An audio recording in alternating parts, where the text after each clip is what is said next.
Meanwhile, let's hop on this. Pop, when he was alive, Dr. Seuss wrote many of his beloved books from the comfort of his home in San Diego, California. Well, that special place is now up for sale, and it's filled with history.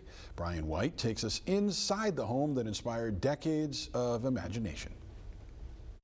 Yeah, you don't need a cat in the hat to tell you this place is special. Dr. Seuss lived and wrote here in La Jolla. Now, this famous home is up for sale, so let's take a tour. 1.51 acres, most unbelievable panoramic view. Green eggs and ham not included, but the views are spectacular. Perched high above the ocean on Mount Soledad, this estate once belonged to Theodore Geisel, better known to the world as Dr. Seuss, and his wife Audrey. So I think a lot of people would recognize the significance of this front door. That is probably the most famous hat that I've ever seen in the world. Built in 1950, the roughly 5,000 square foot home was built around a much older Spanish Revival observation tower dating back to the 1920s, created specifically to showcase this remarkable view. I would describe the views as breathtaking, stunning, but I think most importantly, because of who lives here, I think they're inspirational.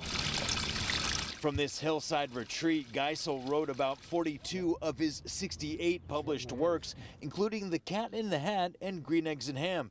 Realtor Jason Berry showed me the tower and adjoining office where much of that creativity happened. They're now designated historic and must remain even through any future renovations. And there's other little indicators of the Dr. Seuss, memorabilia here too. Even in the pool, you've got the significance. You have to look closely, but if you do look closely, you will see the bow from the Cat in the Hat. The estate includes 4 bedrooms, 4 bathrooms, and a separate pool house, all listed for just under $10 million.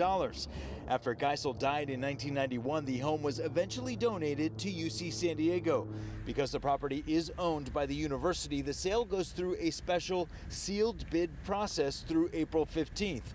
And the next day, the bids will be opened, and the university will decide whether to accept one. The last time it was up for sale was in 2022. For now, the house remains a rare piece of San Diego history, where imagination meets ocean air and where some of the world's most beloved children's stories were written.